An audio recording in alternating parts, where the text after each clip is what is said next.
If you don't believe me, you're crazy. Okay, now what I'm going to do is I'm going to pop out this live chat as follows, like meow. Then I'm going to push this one down like meow.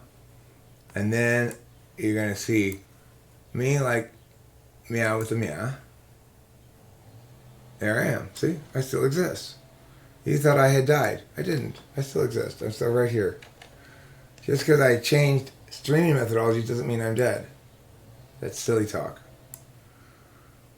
Now you're just joking around. Now you're just being silly. You're just playing games. Hi, Aaron.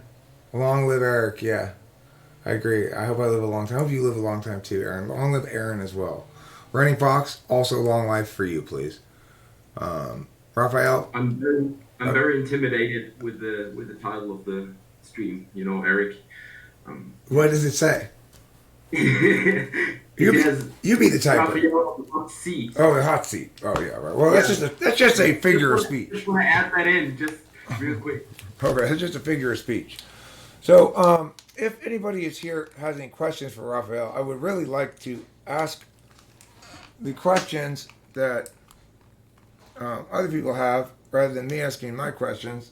I'd like to be exposed to other people's questions somewhat. Like, I want a chance to get some new ideas from other people asking questions about ways in which I might type somebody. Gardeners. I hate the gardeners. I hate the gardeners more than I hate witches and ghouls. Hi, Kiera Louise. Hey, Raf, how would you plan a camping trip for 3 days?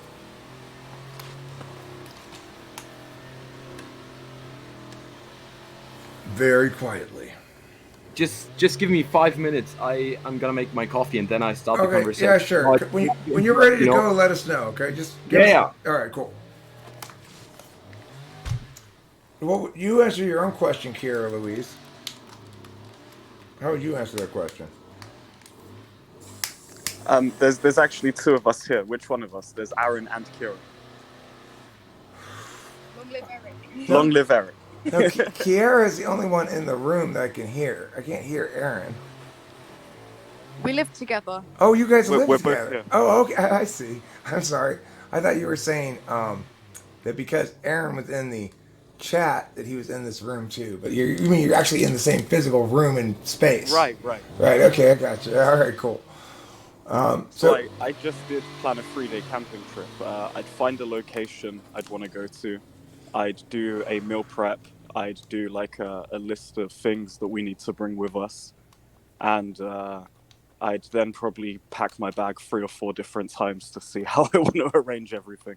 what if right before you guys were going to leave, the Forest Service put up an announcement? Hey, watch out! There have been heretofore never seen before in this area, but now there have been some polar bear sightings where you're going. Do you change your plans? Who gave the information there are polar bears? The Forest Ranger Society or The whatever. forest rangers. Okay. Yeah. Is there an estimate roughly of how many bears there are? There's been several sightings in the last few weeks. It's not sure if it's the same bear, but they think there's at least 2 different bears. There may be more. It's an emerging story. See, I want to say that I wouldn't change my plans, but I don't think I'd be able to go to sleep, and so I'd have to change my plans. Well, you could bring bear spray. You know they have bear spray. Not in the UK. They don't have bear spray in the UK. No, we're not allowed to carry anything like that. Do you have any bears in the UK? I'm not sure. I don't think so. I think we used to have wild wolves, but no bears, and I think now we don't have wolves either. Okay, so here's what I'm thinking. Let's begin a plan of surreptitiously importing bears into your country. And then, so that we can eventually get bear spray. okay, then what happens is as soon as somebody gets mauled, it starts a public uproar. You know, the government is preventing people from protecting themselves against bears. And you point out the hypocrisy. Why are we allowed to use shark repellent but not bear spray? We have really weird defense laws here. We're not even allowed to carry things like pepper spray. They're considered a firearm. What about, how about a Glock 9? Is that okay? That's definitely not allowed. America's a funny place in that regard, huh?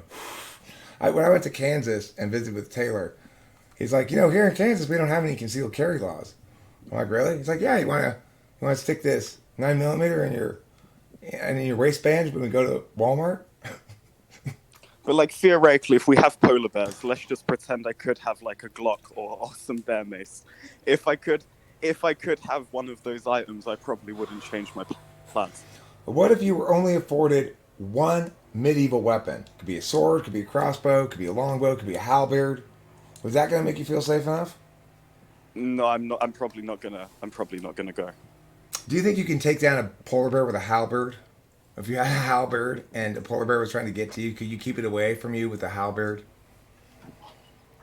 If I wouldn't want to put myself in that situation, but I think if I had to, I could give it a go. But I think eventually I'd probably die. I mean, the thing is about a halberd, it's got a pointy part on the top of it too. So if you point it directly at the thing and just keep. All right, I'm ready. Okay, you're ready. Okay, fine.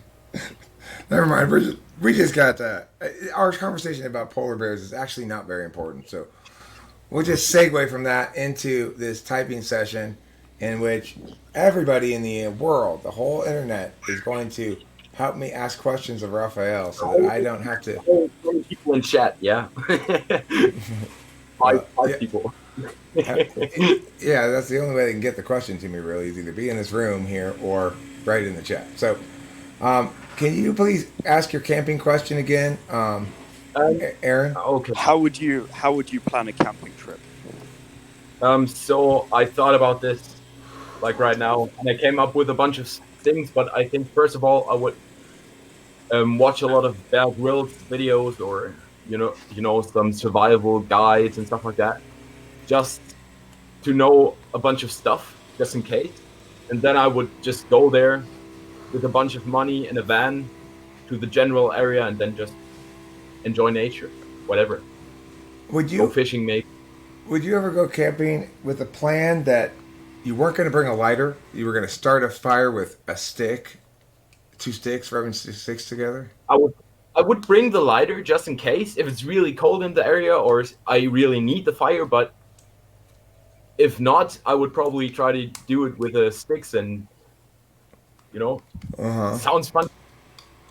So, have you ever done those remote association tests?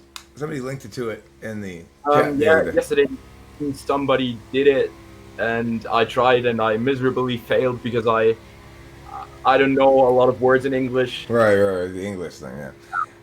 I'm not sure if that's an NI test or not. I've posited that it might turn out to prove to be an NI test. Rachel was pretty damn good at it, which is, I expected her to be substantially not as good at it as me, and that wasn't the case. So it's interesting. I got one right, and it was a bunch of easy words that I knew, and yeah. Would you plan out Would you be more likely to plan the trip, spend a lot of time planning the trip, or are you going to go fairly spontaneously with a little bit of planning? Go fairly spontaneously because there's not enough planning. I will sit there and plan. But if you go there, you actually adapt to what's there, not to the theory you think that will be there.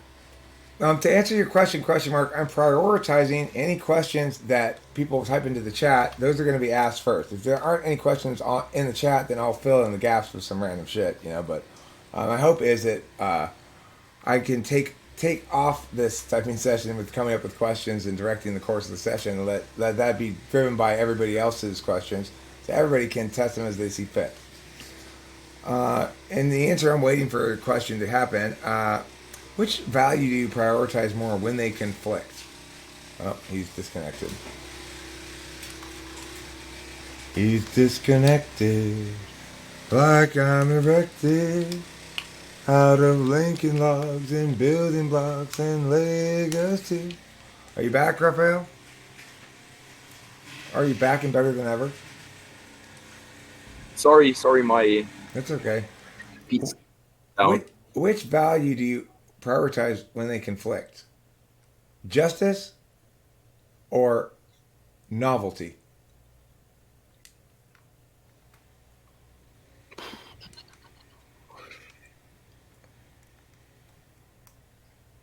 Probably justice.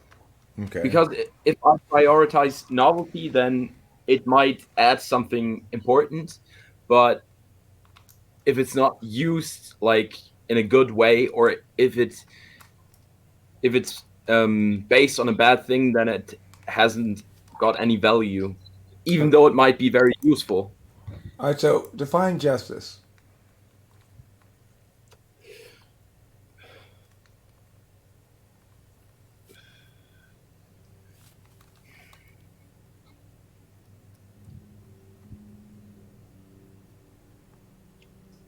If it's not evil in its core, then it's just, if it's true, if it's a true thing, if So it's it. not a lie. So is justice never affirms a lie. Is that what you're saying? Yes. Okay, that's interesting. Um, as I've indicated, I'll just give a little another announcement here for anybody who's late arriving. The idea of this particular typing session is for the majority of the questions to be asked by people in the chat, if there are sufficient people here to ask such questions or interest in doing so. In the interim, while I'm waiting for questions on the chat, I'll ask more questions. So, Who was your favorite teacher in school and why? So my favorite teacher, I have a few favorite teachers, but the teacher I remember the most is the former co-director, so the position under the director, and she had a really dry kind of humor, and every time somebody was jumping out of line and behaving like a little child, she would call them out and embarrass them in front of the whole class. And I'm quite disrespectful sometimes, or at least I was when I was younger. I would oppose any rules, and so this was and your I quickly. least favorite? This was your least favorite That's teacher? my favorite teacher, Oh, your favorite and teacher. Okay. yeah, it's my favorite teacher. And I realized that through her, I realized how stupid my behavior was to reject all rules just because there were rules, And he was, I didn't do my homework. I just didn't do it. I never did my homework. And she just said, well, you have to come in school late. And I was already in the 12th grade, so it's not common that you have to stay in school in the higher classes, And it was quite embarrassing, because it's the punishment for little children, basically. And I had to sit in her office, and she purposefully let the door open, and the teachers walked by and just laughed, and and I felt so embarrassed, and I did all the work she gave me. No, I didn't say anything, and it was horrible experience in the moment, but she did it because she's a nice person, I think. Okay, cool. Rafael, which would you rather be in, a mouse or an elephant, and why? An elephant, because a mouse is because an elephant lives longer, first of all, and in a environment which is not that hostile, because the elephant is more or less on top of the food chain because it's so big and it's so intelligent that it has very good strategy that adapts to the area elephants live in, and they really don't have any threats because they're so big and smart, basically. Okay. The mouse is eaten all the time. Like, okay, let me change the question slightly. Which would you rather be able to do? Turn temporarily into a mouse or turn temporarily into an elephant? Good morning, my precious angel Rachel, by the way. I see you there. I love you. Go ahead. Sorry. So, into a mouse, basically. So why would you? Okay, keep going. What would be the advantages of turning into a mouse? Because a mouse is more agile and it's more practical to be a mouse than it's being an elephant. Because if you want to do it because you want to share of something, some form of predator or something. Excuse me a second, guys. Turn off the mic because the gardeners are right outside my door. Um, if you want to skip a fight, then a fight maybe you couldn't win. Then being a mouse is very good because you can just escape or jump into a hole or something like that. And if you want to get into somewhere, or if mouse has more utility basically on the long run. What's a bigger problem in the world? People being ill-intentioned or people being unwise? Ill intention. Because if you're unwise, you can be teached the truth, and if you're ill intentioned, you don't care about the truth because your intentions are not to find out the truth, but to hurt. So of course, this makes way bigger problems.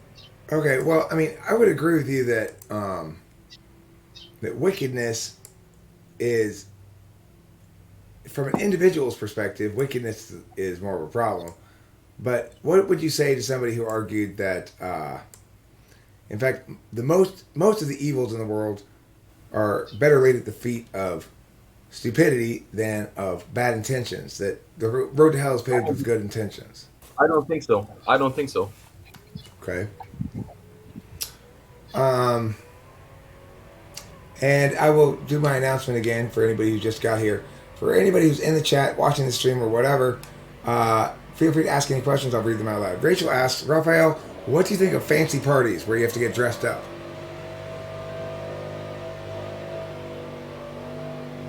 It's cool to dress up from time to time. I don't have a problem with that. Okay. Would you prefer to go to a party where you have to dress up or one where you don't have to dress up? I think I would prefer a party where you have to dress up. Okay. Because it's more time if I go to a party. Let's say you get invited to a party, it's related to your work in some fashion, it's a work function, and there aren't any instructions on the invitation as to what the dress code is. And you don't have any... For work. For work. What's that? So it's for work. So the party's hosted by my boss in work. Right, and you're not sure if you're supposed to dress as you do at work or whether you can dress casually. You're not sure. What do you do? I would go for not too casual, but not too dressed up. So I would probably pick a nice what's it called? Not a shirt, but you know the thing with the what's it called? I don't know. Okay. I point out something kind of interesting about your answer there, which is, I think most people would say they would ask what the dress code is. No, because if I would think that my boss didn't say it on purpose in order to test out how we would show up, you know. Okay, that's extremely paranoid of you. And if not, the person doesn't care, you know. Or Running Fox asks. Wait. Go ahead, finish your thought. The person really forgot about to tell us how we should show up. Then the person has no right to complain about it, you know. So either way, it's no problem. All right, but what if you decide to go with your thought and you get there and it's a pool party and everyone's in swimming trunks? Then I take off my clothes and jump in with my underwear. Okay, so Rafael, do you do things more for novelty purposes or more out of habit? In other words, are you more likely to do something that you always done it that way, or do you get bored and try to seek out new ways? I get bored real easy, but I think I have a lot of habits that I continue doing. So, but generally speaking, I think yeah, for novelty. Yeah, I do. Okay. What feels more important to you, sugar or salt? Say that again, please. What feels more important to you, sugar or salt? Salt. Oh, saltiness. Salt. very good. Does it just mean you like salt better than sugar? You're more of a salty tooth than a sweet tooth? Yeah. Okay, cool. Yeah, I would say the FE stuff there was indeed indicative, or at least consistent with polar. So, what would you, if you had to? Okay, so you're somewhere in the world, let's say work, or after work, and an acquaintance you don't know very well. What's Married. an acquaintance? An acquaintance is a friend, but not you don't know them very well. So it's From like, work. yeah, like Work. a casual friend from work. Okay. Okay. And Yeah. after work's over, the friend comes out to you as you're going heading to your car to go home. Comes, grabs you, and says, "Oh, Rafael, listen, I say, shut the fuck up, and I I'm go I'm having home. some serious problems here. I need you. Can you please just listen and help me with this? There's some serious problems in my life. I need you to Nah, try to." nah. Depends. If someone comes over to me like that, then no way. Well, she's a hot chick with big boobs. Oh, no way. No No. way. Okay. No way. What if she says, "I'll trade you this bucket of sauerkraut for your listening ear"? Oh, I'm a German, so I'm into sauerkraut, so that's a whole nother story. I would definitely stay there. Of course. Yeah. Okay, sure, naturally, of course. Nobody can pass up a free bucket of sauerkraut. Naturally. Yeah, of course. Aaron?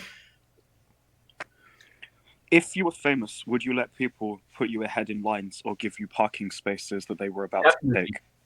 Definitely. Definitely. I would. What the fuck? Because it doesn't play well. That's why. That's what the fuck, Rafael. Because it's like you want to try to be proactive in establishing that you're not a douche who takes advantage of shit like that. But of course, you're FE polar. You don't think of those terms. But I'm not criticizing. I'm just pointing out. So No, I didn't understand. I didn't understand for real what you said. oh, I said it's like whether or not whether or not you're just accepting somebody's offer. If you accept a lot of perks and benefits for being famous, some others will perceive you as thinking you're too cool for school. Thinking you're hot shit. Yeah. So Yeah. it had some social consequences potentially. Is what I was saying. Yeah. But that's an FE thought, not an FE. Not Yeah. FE. That's FE front slot talking. All right. Funny that you. Any questions? Anybody, please? Just another announcement. Anybody just got here? Anybody wants to ask any questions of Rafael? Just type them in the chat and I'll read them out loud. Go ahead, Rafael. Sorry. Funny that you brought that up. The too cool for school in the because of the COVID thing, and we had online lessons, and I had to think of a Twitch name, and I named myself "Too Cool for School," literally. There is one more seat here in this room. If anybody else would like to come into this room and be in here with the video cameras, then you're welcome to. There's one more seat. After that, there's no more room in here to be full. Rafael, do you study topics on your own? If so, what topics do you study? Psychology a lot. That's how I came into the MBTI thing, for example. And programming, programming in general, I try to accomplish that because I think it can be very nice. The thing about programming, for example, is that you really have to spend a lot of hours and put in a lot of work to really understand it. But I think if you are able to speak that language and to code in that language and to create something with it, then it's very, very satisfying. Yeah. Okay. Rafael, do you care more about what other people think or what you think? Asks Running Fox.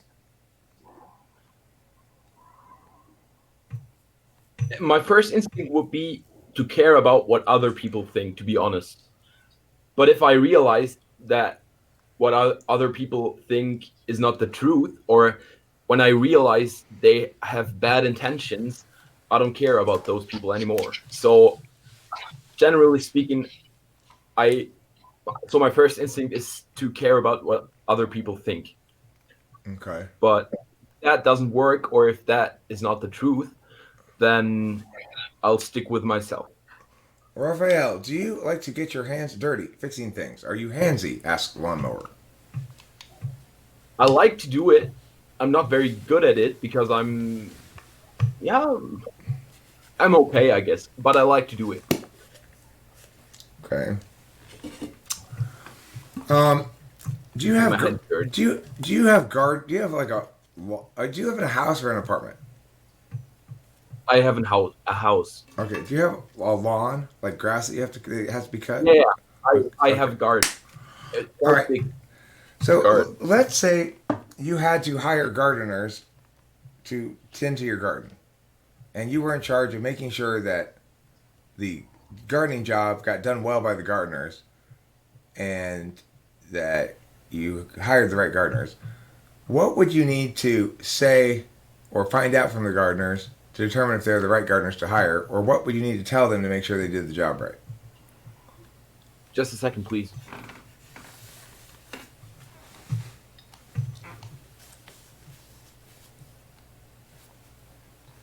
So I probably would let those gardeners work for one day and look what they achieved. Okay. End of the story. Are you in this world, out of this world, or from this world? I'm in this world. I would say. Do you have any potential ideas? Sorry, Eric. No, you go ahead. My bad. Do you have any ideas for what you would like to create using the programming that you're learning? So I have a friend from school that's quite good with programming, and he's currently making a game. And he kind of hooked me onto the idea of making a game. So I find it very interesting to create game physics and stuff like that. So probably I would write a game, and because I think this is one of the more easy things to make with programming. I just wanted to comment on the last question. I like that question. Are you in this world, out of this world, or from this world? I would also include there or of this world because that's what I would say. You're asking me like, well, what are you, Eric? What preposition? I'd say, well, I'm of this world. What's the difference between out of this world or? I mean, You mean you are a result of the world? I would say yeah, or at least I'm a, I'm phenomenologically consequential of the world. But regardless, it's not a huge distinction. It's an interesting question. Anyway, here's an NI question from Angel Nikolov. Very important NI question. Raphael, from 1 to 10, how much do you believe that the Illuminati or a similar organization are secretly pulling the world's strings, and why?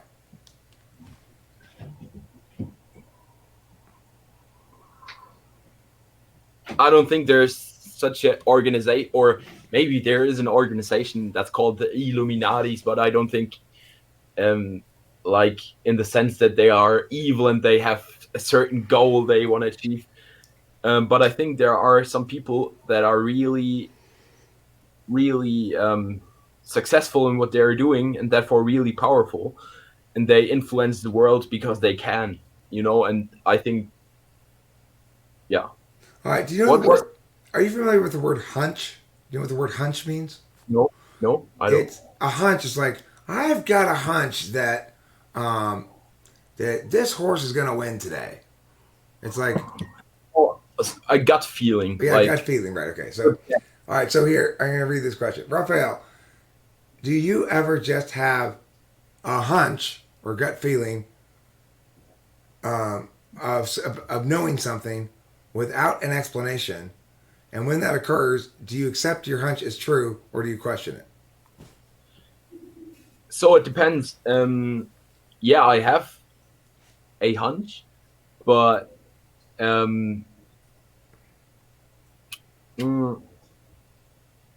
would go with it, but I would ask myself why I have this feeling, So I would accept it in the first place. If I have to make a quick decision, I would go with it.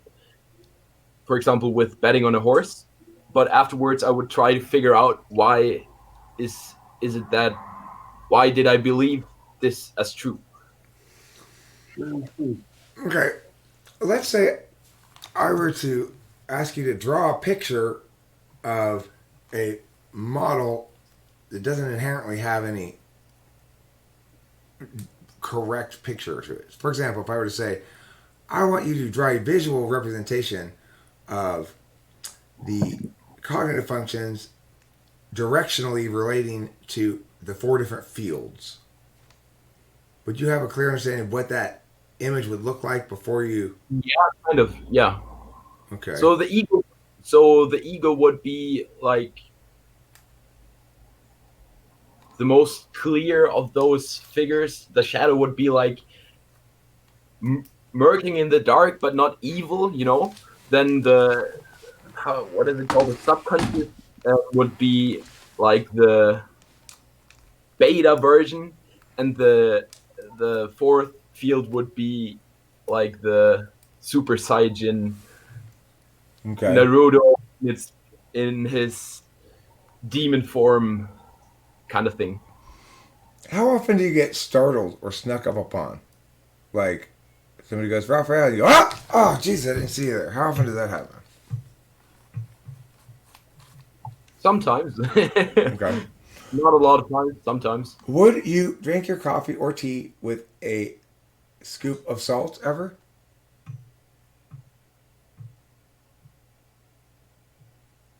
No. Okay. Would you rather be right but everyone think you're wrong, or be wrong but everyone think you're right? Of course, be right and everyone think I'm wrong. Okay. Of course. No question about that. I have a question for Rafael. It says Upton Plates 48. If only the top 20% of men are attracting 80% of women, and it gets to the point that birth rates decline, what do you think the solution should be? More sex. Okay, it's not really a plan of action for the general population, but I like your answer just fine. Rafael, do you like waking up knowing what you will do on that day, or do you like waking up with no plans? I like waking up knowing what I will do on that day.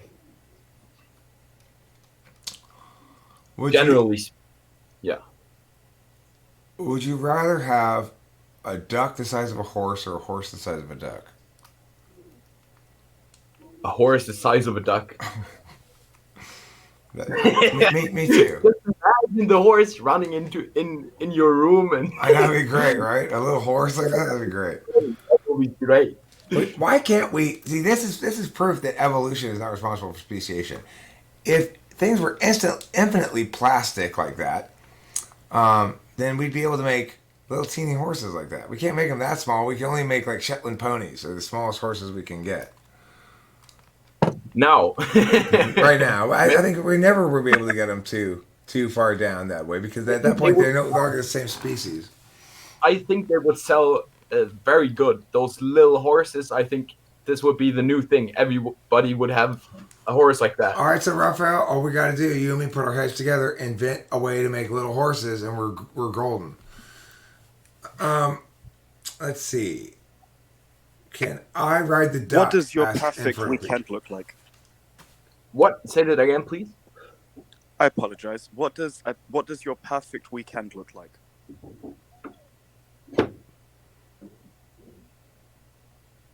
I think my perfect day, I don't know, so doesn't have to be a weekend, but a perfect day would be a day filled with different kinds of stuff, different kinds of action, not sitting around and wasting my time. You know what I'm saying?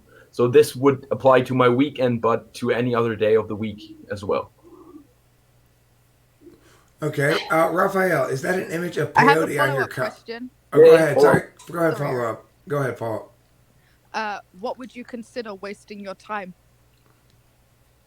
Sitting around avoiding my responsibilities that I don't feel, or sitting around avoiding things, basically. So if I know I have to do some stuff, but it takes a lot of energy and yada yada yada, and I rather go and watch some Netflix and eat some pizza. That's a waste of time. Infernal Piggy is funny. Infernal Piggy informs us that his perfect weekend is riding a horse-sized duck with my duck-sized horse. Obviously, that's a good point. Okay, is that an image of peyote on your cup, Rafael? Asks question mark. What was that? Is that an image of peyote on your cup? Is it a cactus? Yeah, I thing? think peyote is a kind of cactus. Yeah, It's, the psychedelic. yeah, it's psychedelic cactus. I know what that is. Yeah. Is it on your cup? I'm not sure it is. Well, can we see your cup? Hmm? Can we see your cup? Of course you can. It just says "Don't be a prick." Yeah, my probably- sister. I don't think that's peyote. Okay, I don't think that's peyote. I kind of know what peyote looked like. It doesn't look like that. Running Fox asks, "Do you value efficiency over tactfulness?" Over what? Efficiency over? Tactfulness. Tact. No. Efficiency is king. Okay. What is your favorite art medium, Raphael, and why? So I think there's art in every action. There's art, you know. So every action or everything that humans create can be artful, can be talking, can be drawing, can be doesn't matter really. But I think my favorite, probably drawing. Is that your Because- favorite to do or favorite to consume? Favorite to consume, because with drawings or paintings, I can just interpret as it is, you know. There's not a lot of words, not a lot of stuff going on, just a painting, and I can take in the vibe of the painting. Okay. Music, for example. I want to make a slightly different question out of Angel Nikolov's thing here. So after you spent 2 hours debating me in a live stream, and the live stream ends, and you get off the computer, do you feel as though you had spent your time well, or that you had wasted your time?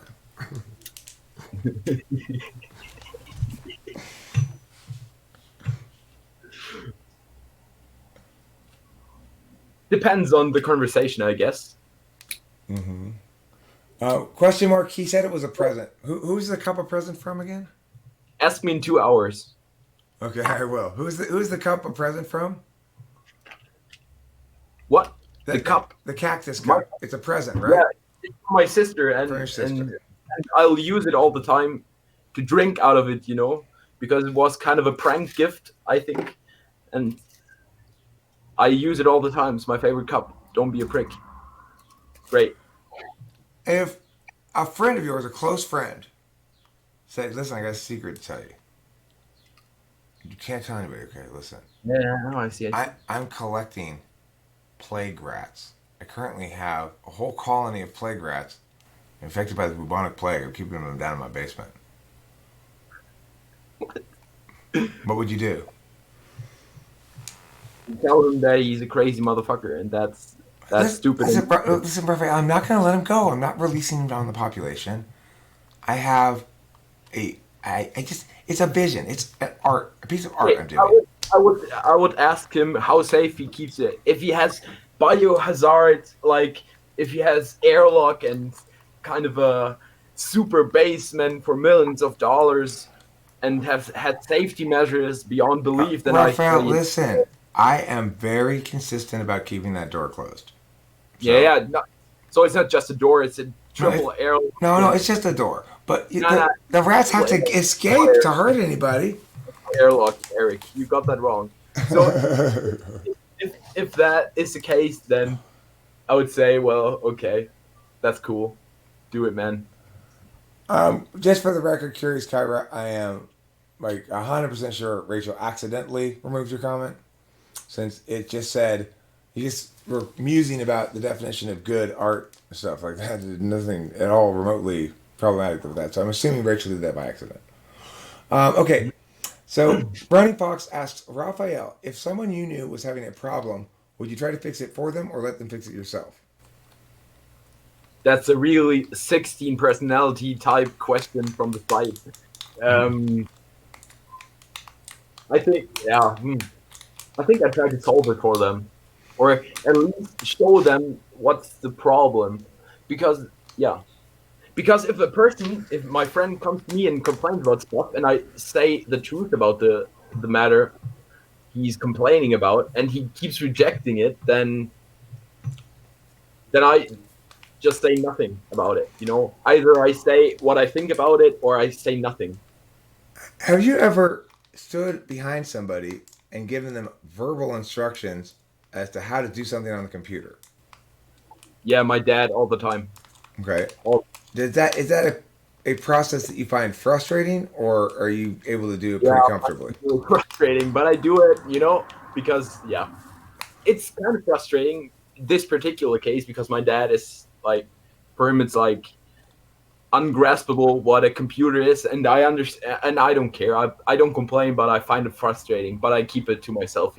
Okay, so move the cursor up to the left, the upper left here. Okay, yeah. Oh, yeah. Push No, the no, no. X. No, push the X. No, push the X. No, no, exactly. That's how it all the time. Yeah, you got me, man. You got me. I think that must be everybody. I think that's probably universal. If you know anything about computers and you're trying to talk somebody who doesn't know things about computers through doing something, it is just insanely frustrating. Yeah, absolutely true. All right, so Rafael, if you were in the chat right now, what question do you think you would ask the person being typed, namely Rafael, that hasn't been asked yet that should be asked? I don't know. No idea. Interesting. If you were to judge a contest of like achievement of, I guess, artistry and something, which medium of art do you think that it would be the most objective determination, and which do you think would be the most subjective determination? To determine if it's good or bad. Yeah. The truth. Okay, but Best metric to. okay, but sure, but look, if let's say you were in charge of determining who won a basketball game, that would be very objective. Whoever got more points won the basketball game, right? Then you can measure it by who scored the best. Right. That's a simple question. Okay, so that's an easy question to answer. Who won the basketball game? You check the score, but You with check- something like Check something like technique, check the movement. You check all that. okay, but for something like who's doing a better dance to this song, that's less objective, right? Or is it not less objective? It's the truth again because the melody of the song has a certain vibe. You can dance to a song really out of tune, out of harmony, and everybody could agree, no, that's not what the song means, and you're out of vibe, so to speak. And if you are true to the song, then you will dance the best to the song. And then the movement you make doesn't really matter that much because you feel the song. And if you can vibe on the song, then you are true to the song, so therefore the truth is the metrics to go with. Okay, Upton Plate says, Raphael, let's say you have an older sibling, I have. but only a couple of years older, who treats you like you're a little kid, and they always give you unsolicited advice, but they also have a short temper. What do you do? I have. That's a perfect question.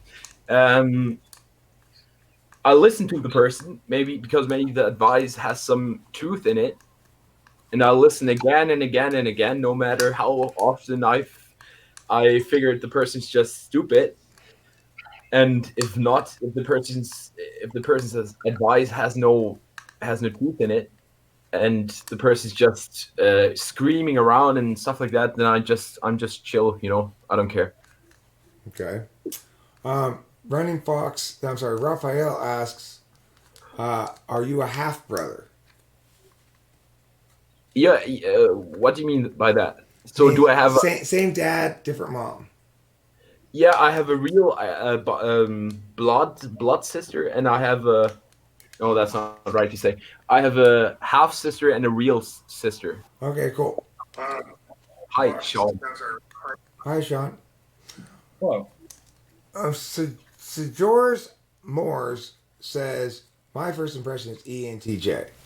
So I think probably everybody here is looking at you as probably an NTJ. Some people may be thinking you're ENTJ, some may be INTJ. Somebody earlier I saw indicated they thought TJ, but they weren't sure S or N. You seem N to me, NI, but Angel Nikolov says, Rafael, talk at length about some insignificant memories from your past.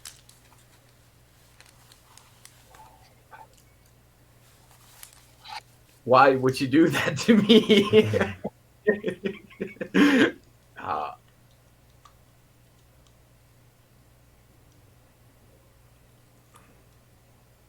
no. Okay. Can I ask something? Yeah, sure. Go ahead, Sean. You speak a lot of the truth, and the truth leads you to the answers in art. So I want to describe a situation one of my students experienced, and I want you to tell me which one is the truth. He played a piece by Chopin, a nocturne that's played by lots of people, lots of different ways. Judge one comments said that he deviated from the score too much and he butchered the music. And Judge two said that he played with wisdom beyond his years and the musical force was with him. Both of these judges are highly qualified in their fields. So how do you determine the truth? So I think with this it's a good example that it's hard maybe for some art to be judged that way, because But I find with what you just said before. Yeah, I said before, you're right. So I find that classic music is it's harder to determine the vibe of the. I mean, the answer to that question is it's not the performance of a thing that has universal truth. It's the instance of a thing. So the entity of the song, the composition, has more or less universal truth. The particular execution of it attains closer or less close to that's what a particularist manifestation of it. The less particularist of it is, the more closer it is to the Platonic form of it. I can agree on that, Eric. That's what I meant with truth, because every song has a truth. It has a purpose. It was created with a purpose. The art, the person who created it wanted to express something, and if you stay true to this expression with your recreation of that particular piece of art, then it's true to this particular piece of art. So it's. But that's impossible, because that's implying that we know the intentions of the composer from 200 years ago. No. That's not how you get the truth of the piece. The truth of the piece is contained implicitly within the entity itself and totally distinct from the person who made it. One of the big mistakes we think is that we can know the identity of a piece of art or media based on knowing things about the person who made it. That's absolutely not the case. We have no useful information from a person who made the thing. And nobody's a good artist. People just make a good piece of art or fail to. And then repeat. Okay, so let's see what other questions are here. If you have more questions, Sean, go ahead. I don't mean to be arguing with you, but it's just my nature, I guess. We agree, actually, on that. We weren't arguing, we were agreeing. Okay, cool. But right now, I don't have anything else. Okay, Aaron says, I'm not seeing the longer-term vision of an INTJ is my only issue with that typing. Well, the thing is this. What I'm not hearing yet is a confirmation that he's not SI polar. So I would like to try to knock it down as to whether you're SI polar, which would be INTJ. I'm sorry, not SI polar. SI polar, which would be ENTJ, or FE polar, which would be INTJ. I agree with whoever said here, based on this typing so far, what I've heard today, there's nothing about you that's inconsistent with ENTJ. So there's no reason to jump to the conclusion that you're an INTJ. Now, a question that was asked here that I want to read out loud that I haven't read yet is, do you power up by being alone, or do you power up by being with people?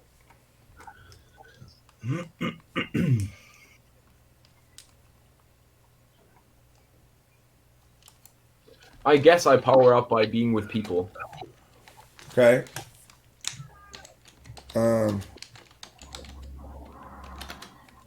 Or I like to be with people.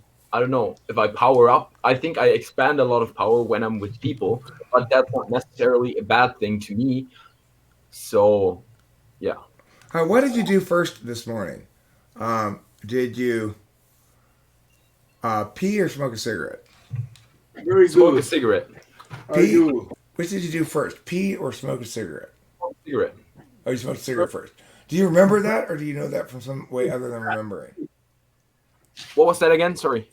Do you remember that you smoked a cigarette before you peed this morning, or do you just know that you always do that? I remember it. Okay. Do you remember? Have you spoken to anybody before this conversation out loud today? Yeah. Do you remember what you said and to whom you said it? I said it to my dad.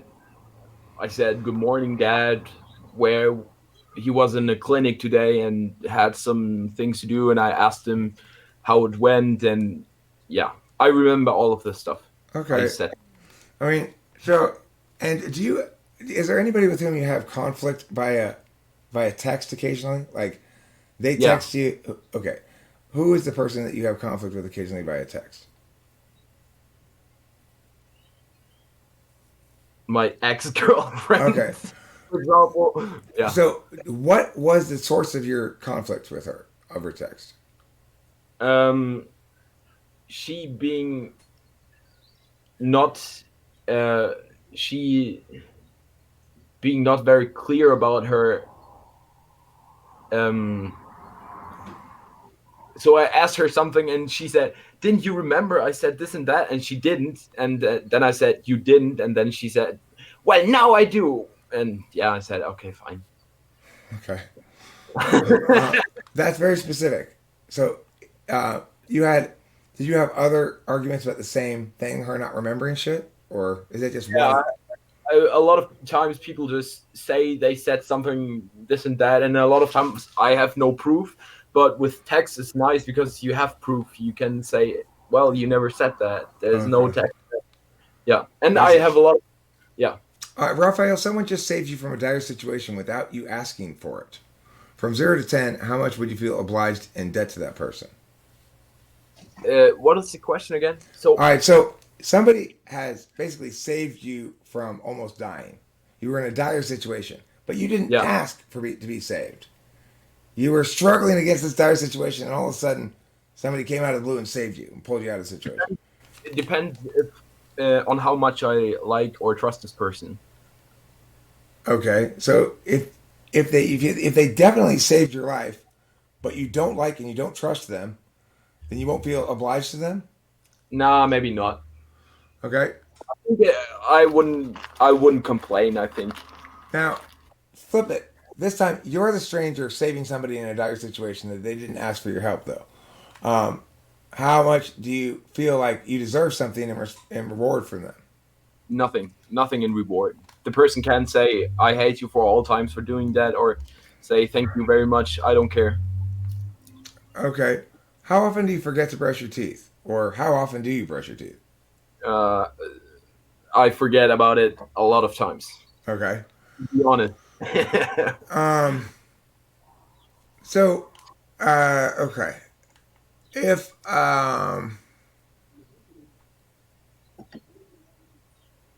okay, I want to respond to this person here, which is saying, Lawnmower is saying, I selected this, but I think ISTJ. Widowmaker then says ESTJ. They're both putting you in the STJ department. I would say this, though, in response to that. If you look at STJs, they seem in general to be more aware and conscious of their posture. Whereas Raphael's kind of hunched over, moving forward, moving back, not jittery like me, not all over the place like I sometimes am, but nevertheless not really like an STJ either. Just an observation, not a definitive thing. Raphael, have you lost more water through tears or sweat in your life? I'm not very proud of it, but probably through tears. Would you rather work on a fishing vessel that you had to pull up things from the top of the deck, like a crabbing ship, to hatch crabs, Yeah. or would you rather have to work in a submarine underneath the ocean in small quarters? The the fishing vessel, definitely. So, do you get seasick? Yeah, I remember one occasion that I got seasick, but I can't really answer it because I don't. Um, I'm not a lot of times I'm not on the boat, so I don't have a lot of experience in that particular area. Okay. Could I interject Sure. quickly? Go ahead, Sean. So when you're deciding, on the truth, let's say you're judging this competition and you have decided the truth using like a vibe, you describe vibes. Is that enough, or do you feel compelled to defend your vibe with actual reasons? I don't. I think that's enough. And you think everyone should just accept No, I your don't. vibe? I don't think that. I didn't say that. But you're judging the competition and deciding the truth of the winner, so that is what everyone has to do. Yeah, okay, but that's my opinion then in the end, I guess, and people can decide that that's not true what I said, and I say, okay, I think it's true, but if you think it's not true, then okay, fine. See, to me, like that sounds more FI than NI. I feel like wants to defend itself a little more, whereas FI wants to just that's what I feel too bad. I said how I would why I would Why say did I almost always associate with FI? I said it before that every piece of art has its own vibe, and I think it has a true vibe to it that can be perceived by every person basically. And if you don't agree with me on that, then okay. I would like to chime in on this in this point here, which is to say that it's true that there's an FI component in this, but what you'll see is this seems to me like NI FI rather than NITI. Sure. I still see the NI there. The defensibility thing, defensibility is really the virtue or the value of TI. For TI people, they want to know that they're going to win the communicative exchange if it's disputed. But so that to that extent, I agree with you. I'm not seeing the TI there, but I don't think that his holistic singularity frame is entirely FI, or at least a lot of it's NI. Just an observation. Sure. I thought, yeah. Yeah. Angel observes that if Rafael were an ISTP, he'd mostly chime in only to call bullshit, whereas Rafael does more than that. Yeah, Rafael's way too active to be an ISTP. There's no chance in hell Rafael's an ISTP. That's just a silly typing. I don't know who would type an ISTP. Rafael, do you ever disappear for a long? Do you ever disappear for on people for a long period of time? And if so, what are you doing during that time? Find out about why I want to disappear, I guess. I don't know. And maybe focus on my life. Like, yeah. Or focus on other areas of my life, or areas that seem more useful, or areas that would justify that I left the person alone. Or that give me, basically. Can you choose between time and space? Which do you choose, time or space? What? There's space time. There is no such thing as choosing between them. There's no there. The other is. Okay, well, let me ask you this way: would you like, if you're engaging with something, would you like to engage with it in terms of duration, or in terms of focus level? So, in other words, you could look at a big painting that's got a lot of details. That's focus level. Or listen to a long song. That's duration. Okay, focus level. Okay, you're more visual, I guess. Could you do like an NE exploration with him?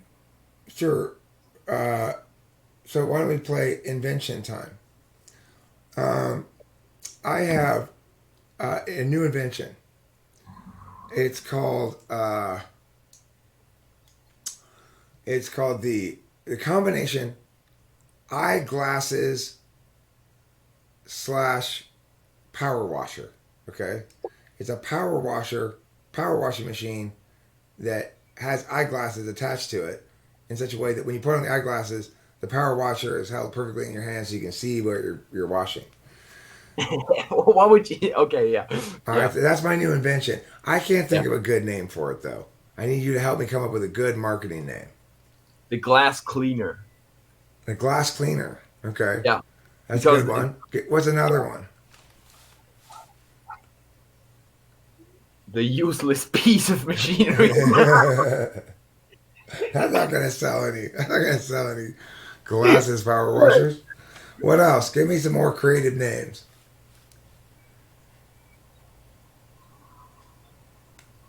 The vision twister. Okay. All right. The squirt and see.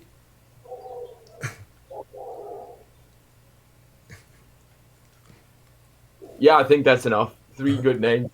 It's cool. All right. All right. So let me try another one. The thing of this is, if we are testing your NE, we want to see how many divergent names you can come up with. So I'm going to give you another invention. Try to come up with multiple ones that are very different from each other. Okay.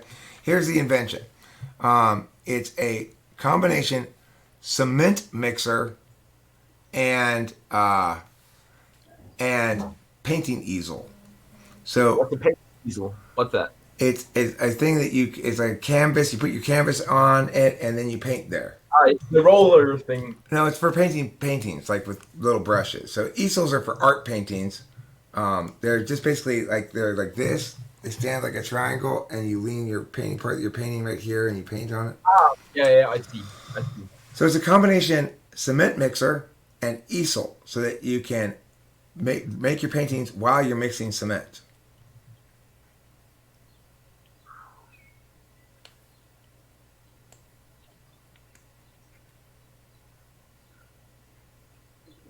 I think of a word.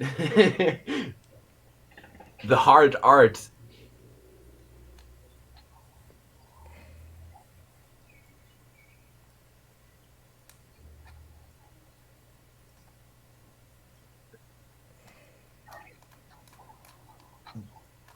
The blurry picture. Okay. Blurry picture. Blurry picture. Do you think there's a way to do it that doesn't use language? Because I feel like the language barrier is a little bit challenging. Okay, well, Angel says, ask him a story question where he has to find the solution to the problem, if you haven't already, as that isn't language development. So, okay, let me try. Here's a problem. Singapore, the nation of Singapore, has come to you, and they have said, our drinks are too sweet. We're sick of it. Please help us, Rafael. What do? Put some more water in the drinks. Okay, so you're suggesting they water down the drinks? What other suggestions do you have? To mix the drinks with other drinks that are not that sweet, which is basically the same thing. No, not necessarily. You say watering something down is different than using a sour mixer, for example. So go ahead. What's another thing you could do to solve this problem? To cut consumption of other sweet things so that the level of sweetness is just right. Okay. Because they're craving for super sweet drinks because there's no other thing than those drinks in their diet. So what's another solution to it? What's the best solution to it? The best solution. I guess the best solution is to put more water in it and to balance out the flavor. Wrong. Or to put less sugar in it. Yes, correct. Less sugar. Put less sugar in it. That's correct. All right. Let's say you have to come up with the rules for a campground. What are some of the rules you're going to definitely put up for the campground? No littering. Rule number 1. No littering. And no uncontrolled fires. And you have to define, of course, what's a controlled fire. And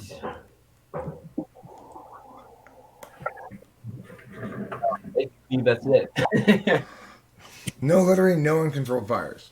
Okay. So no littering came to your mind really, really fast. Do you think there's a reason that kind of came to your mind really fast that you can derive? Littering is the only thing that really bothers me when I go to a campground or something or in nature and I see the places littered with crap, then I get frustrated because that's so unnecessary or it's not unnecessary because obviously it is necessary for people, but I think it's not right to do it because it ruins the experience of other people and basically that's why. Interesting. Okay. There was a question I was about to ask and I forgot it all of a sudden. Oh, I know what it is. Can you please link? I'm going to give you a description of a little thing or something, and I want you to link it either to something else in the world or something in your own experience. So, for example, I might talk about Blue Jays, and for me, I'd say, well, I'm going to link that to my own experience. About what? A blue jay. It's a kind of bird. Oh, okay. So if I were to say blue jay, and it's kind of bird. If you were to say it to me, I would say, okay, I'll link blue jay. I link it to my childhood because my mom, one time when I was a kid, saved a baby blue jay, and we raised it with a feeder, and it actually was our pet. One thing with this exercise, I need to fully understand what it is. So you say it's a bird, but I don't have a picture Right, in my head. sure, okay. What? But let me make sure you get the concept here first. So on the other Yeah. hand, if you were to say the word you gave me was woodpecker, which is another kind of bird, I would link it to something out in the world. I would say that makes me think of Woody Woodpecker. Doesn't make me think of a personal experience. It makes me think of, I mean, yes, I've watched Woody Woodpecker, but it makes me think of the cartoon as an entity, not my experiences with it, right? So I'm going to ask you to link a variety of things, random things, to either a personal experience or something in the world, like a piece of media, okay? Yeah. So if I were to say young woman professional, what do you link that to? Politics, feminist movement, Okay. If I were to say caregiving, what do you link that to? mother, my mother. Your mother. Okay. Yeah. All right. So three bears. Three bears. Three bears. Bear Grylls. Okay. How about a story in which one character betrays another? Humanity. That's a very archetypal story, you know. Okay. Would you give your spouse a thong or a string bikini? Or What's a thong? a thong is a kind of bikini that it doesn't cover your butt cheeks. It's just got a string that goes up the butt crack. Yeah, yeah. And would you rather have buy your woman a thong bikini or a modest bikini? A modest bikini. My girlfriend. Okay, cool. Um, what advice do you have for Goldilocks?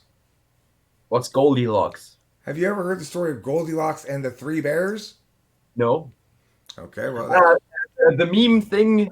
Who eat my spaghetti? Is it that? Goldilocks goes into the bear's house when they're not And there. she She eats sees, from all the yeah, things. Yeah, there are three bowls of Yeah. porridge. One's too hot, one's too cold, one's just right. Then Yeah. she goes and sits in the chair, and one of them's too tall, one of them's too short, one of them's just right. yeah.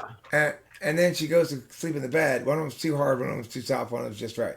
Then the bears find her in the bed, and I think they kill her or just kick her out or something. I don't know. Anyway, what advice would you have to for Goldilocks? What's the moral of the story to Goldilocks? Moral of the story is if you don't think of other people, but you just think for your own gain and pick what's suited the best in the moment for you, then the bear's gonna come up and eat you. Oh, that's Sean. Sean, you're Sean Ryan Barron. I am. Oh, cool. I didn't know that you were that Sean. The one and only. Do you have a question? Yeah, well, kind of an observation, and I want you to sort of talk about that maybe. Like, it seems like Sure. you're extremely comfortable in enjoying yourself right now. Like, this process seems to be enjoyable to you, and you're very expressive and communicative. Could you maybe describe what you think you're enjoying about this experience? Like, what about it makes you comfortable and enjoying it? I want to argue with, or not to argue, but to have this conversation with Eric. I think it's enjoyable. Okay.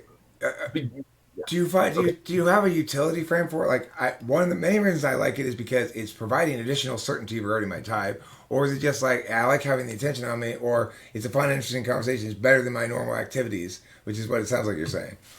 Yeah, and that's Okay. I like to have good conversations, and I think I have a good conversation with you, and it's it's it's a good progress because, of course, I was not very pleased, shall I say, with my last typing. With my I gotta say, in respect, I think I didn't do a bad job with that. At least I got you the right dominant function. But uh, let me ask you. Let me ask this question that somebody asked here. Um, Somebody brought you some French fries. Would you eat them with ketchup, mayo, mustard, or nothing? ketchup and mayo. Okay. What's the moral of the story to Little Red Riding Hood? Is it with the wolves? With the wolf? The girl goes to the forest to her grandmother's house. She's got a Yeah, picnic basket full of food for grandma because grandma's sick. yeah. The wolf encounters her partway there and says, "Where are you going?" She says, "I'm going to my grandma's house." He knows a shortcut. He gets there first. And then he eats grandma and puts on her clothes and gets into bed. That Red Riding Hood is very naive because she's a little child, and that is the next step for her to lose her naivety. Okay. So you don't want to trust based on how you felt in the past about somebody, because this is what the wolf exploits. He puts on the clothes and he talks like grandma does, uh, in trying to deceive. So the girl doesn't constantly think about who's in front of me. So she's naive because she thinks grandma would never change, but she did change to the wolf, and then she gets snacked. I see. Um, so you're basically saying Little Red Riding Hood trusted her SI too much. She failed to update with reality. Yeah, Okay. basically. All right. Okay. How about the story of um, Hansel and Gretel? You know the story of Hansel and Gretel? They get like put into the forest from their parents, and can you wrap it up real quick? Yeah, the parents run out of food. They can't feed the kids anymore, so they send them off to the forest to fend for themselves. And the children go into the forest, but they want to get out of the forest, so they leave a trail of breadcrumbs behind them. Yeah. But being stupid children, they don't recognize the fact that the birds are obviously going to eat all their breadcrumbs. So Yeah. eventually, they find a house that's made entirely of candy, and being very hungry, they decide to go and try to eat some of this candy from the house. And a witch comes out and captures them, and she fattens them up to put them into the oven and eat them later on. Now, I don't So know what happens in the end exactly, but that's the gist of yeah, it. okay. But basically, because those two kids couldn't think they can sustain themselves, they went with the most comforting solution, namely to eat the candy. So candy is very comforting food, and the comfort is very deceiving because don't they can't uh, they don't try to survive on their own, but they got to this evil witch that provides them with all the food they need. But in the end, it's gonna kill them because they can't get away from the witch. So the advice would be try to watch some Bear Grylls, and get some survival. Okay. Or don't waste your bread on the birds. Just try to go from your little piece of bread that you have and try to catch some fish and find the way back to civilization, get out of the forest and hustle. Um, So okay. Link this to either your life or the world. Playing. that's I can No, I'm going to very get. I haven't said it yet. Hold on. Playing in a competitive golf match. When I say that, what do you associate that with? with myself because I like competition. Do you play golf? No, So but you're not it imagining a specific doesn't matter instance of what. you playing golf. Competition is very nice. It doesn't matter if it's golf or any other sport or intellectual or doesn't Okay. matter. Question mark says, Rafael, please say the first thing that comes to your mind, right, as fast as you can, when you hear the word infinity.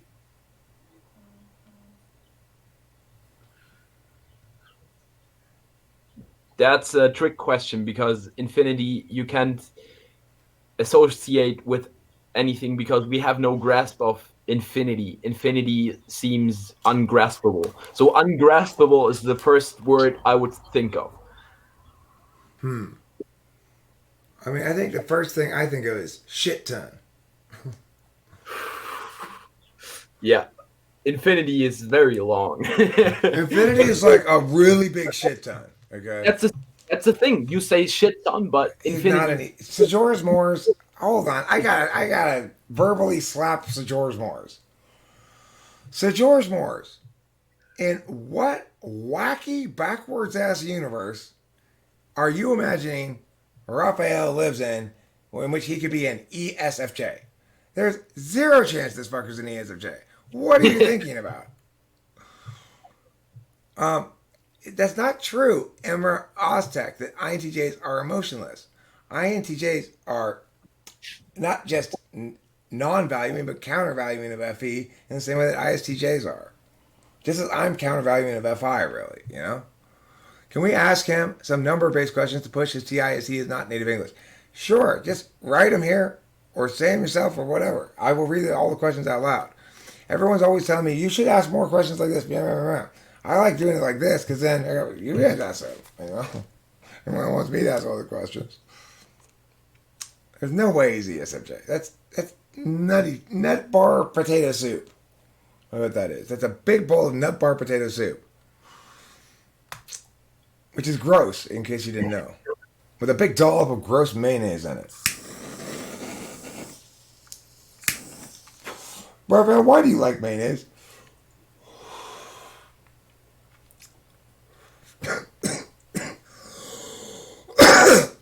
Do you like... do you feel you're more vulnerable to being too self-indulgent when an environment is comfortable? Or do you feel you're more vulnerable to being discouraged by an environment that's harsh? What was the first one again? Do you feel more vulnerable to be self-indulgent in a comfortable environment or more vulnerable to be discouraged by a harsh one? Indulgent, the first one, the first Okay. option. It means like if my environment is too comforting, I just stagnate in my doings, or I just get demotivated, and that's very much true. That's very, very true. Okay. It says here, Randy Fox asks, Raphael, if you could be a ruler of people, how would you rule them? I would wanna be elected by the people to be their ruler first of all, and then I would just do whatever I did to get elected. What if, instead of getting elected, you were appointed by a judge who said, due to special circumstances, we can't have an election right now, but we're going to appoint you?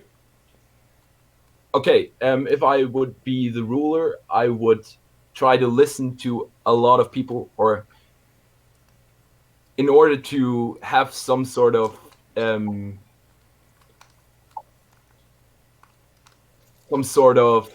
connection to reality. Because if I would do what I think is true, maybe I would go onto the wrong way, and at the end of the day, my head is on a pike, and I don't want that to be happen. So I would listen to find out how shit works, and if I found out, then I would do it.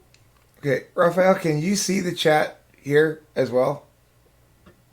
Can open it up. Okay, because what it says here, I'll read it, but you probably want to reference the text yourself. It says, Amy has won 3 fewer tennis matches than Brittany. Sally won the second most matches. Ben won 10 matches. Sally won 3 times as many matches as Amy. How many matches has each person won?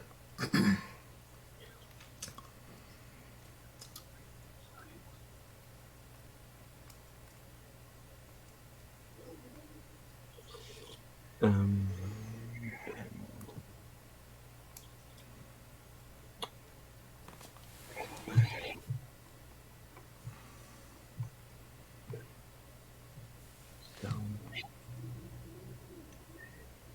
9, 22.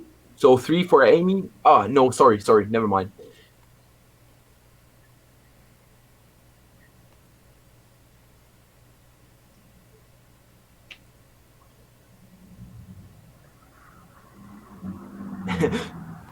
Man, this reading. I got it. I've successfully solved it at that point. So that's how long it took me to solve it. It was that however long that was.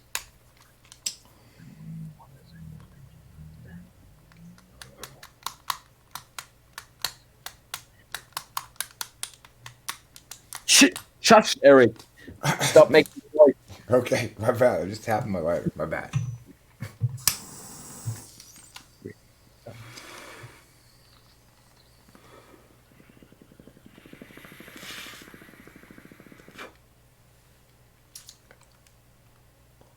I don't know how to answer it. I don't see a solution.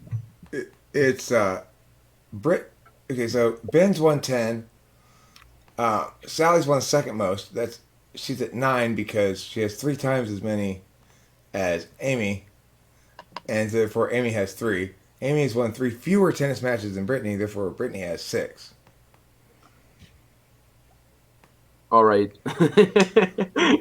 Does the exercise of willpower beget more willpower or reduce your total supply of willpower, at least temporarily? Say it again, please. Does the exercise of willpower beget more willpower, or does it use up a limited supply of willpower?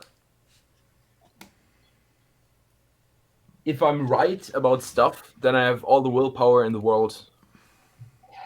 Okay. So I want to make clear that I'm right, and then I will exert my willpower, and there's no limit to my willpower then. Okay. What would be best for your people, meaning Germany, I guess? Free speech, free decisions, and democracy, or what he knows for certain would be best with them without giving them real choice? In other words, would you... That's just such a shallow question. Of course, I'll pick the first one. Okay, so, I mean, but the thing is, I guess what's being asked is, would you rather have people vote on issues of liberty or impose those issues of liberty, knowing that the liberty protecting position produces a more just environment on balance than the non. No, because even if people want to do evil things, and then that's fine.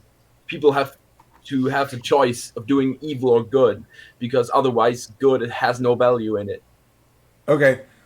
Sean, you have a question or something to say? Yeah, it's going to be clear. Like, I don't have like a specific type in mind or anything. I just poking questions for devil's advocate, and kind of want to ask you, Eric. I mean, I think you've said that in your experiences, like INTJs, you found to have really good TI, maybe among the best. And so I just wonder. Okay, well, the alternative. So bad. Here's the thing. Here's what I've determined about NI-DOMs in general is that their TI is all over the place. For INFJs, some INFJs are very TI heavy, like Sam Harris, and some INFJs are rather NI heavy, TI light. My friend Corey is an example of one. INTJs are typically much more TI effective, but we only gave him one real TI question here, so it's hard to say. But also value it very much. Like, he doesn't feel compelled to use it to defend, his reasonings. Well, it would be countervalued. It would be countervalued. What do you mean by that? Why don't I defend I think I defend everything I say with logic, just as I did right now with the authoritarian versus democracy thing. Trying to argue, but I mean, you did clearly say that it didn't matter whether you had reasons to defend your perception of the vibe. Okay, this is with the art thing, The thing about art, there is no such thing as a formula to perfect art, If there were, then people would, they would just do it like that. I think, this is what I said in my last... Go ahead, sorry. That's what I said in my last typing session with Eric too. If the artist created, or the artist being expressed by the artist. And if you stay true to his expression, then it's good, you know. Right, I'm not really trying to debate you on that. I'm just simply kind of observing the way you approach it. That's all. I'm not really honestly trying to debate whether you're right or wrong because we can't decide that. Only I can decide that. Don't judge my TI with art. You know, that's not good. Hold on. I want to second that notion. That the thing is, I've seen plenty of effective Ti in the exchanges back and forth. He'll note contradictions. He'll note distinctions like that, but it's countervalued, which is what you're noticing, Sean. Which is he says, but ultimately it doesn't matter. That's consistent with sixth slot. It's like TE and me. I can be effective with my extroverted thinking. I can solve problems. I can provide solutions or whatever, but I don't value it very highly, which is why I don't get very successful, I guess. You know, as I read the TI question wrote in the chat, I'm very kind of nervous. You know, Eric makes some noise. I'm instantly, distracted. So okay, well let's do a little bit more TI stuff. Okay, let's do some basic TI stuff here like this. Okay, let's play missing generalization. So I'll give you two pieces, and you give me the missing generalization that makes it valid. Okay, I'll give you an example. okay. Sean can't eat at this restaurant. He has blue hair. So the missing generalization would be no blue haired people are allowed to eat at this restaurant. Okay? Or you could say only people with hair of a color other than blue can eat at this restaurant. Or you could say all people allowed to eat at this restaurant have non blue hair. Yeah. So Okay. it means the same thing Right. either way. But you can Yeah. also give answers that would make it invalid, and so this is what the test is. So okay, here's What? another example for here's one for you to try. So no, Judy couldn't possibly have ordered that sandwich. She's vegan. So there's meat in it. You can conclude that possibly, but that's not what I'm asking for you. The proper Okay. answer will begin with all, no, or only. No vegans can eat the sandwich, and all non-vegans can eat the sandwich. Or No, what do you know? okay, so no vegans can eat this sandwich is fine. That one works. Okay. If you were gonna make it all, it would have to be All all non-vegan. all eaters of this sandwich are non-vegan, Oh, I see. or only non-vegans can eat this sandwich. All right, so let's try another one. Okay. She can't wear that hat. She's not a captain. Only captains can wear that hat. Okay. I mean, I've tried to do an all and a no. See if you can convert it.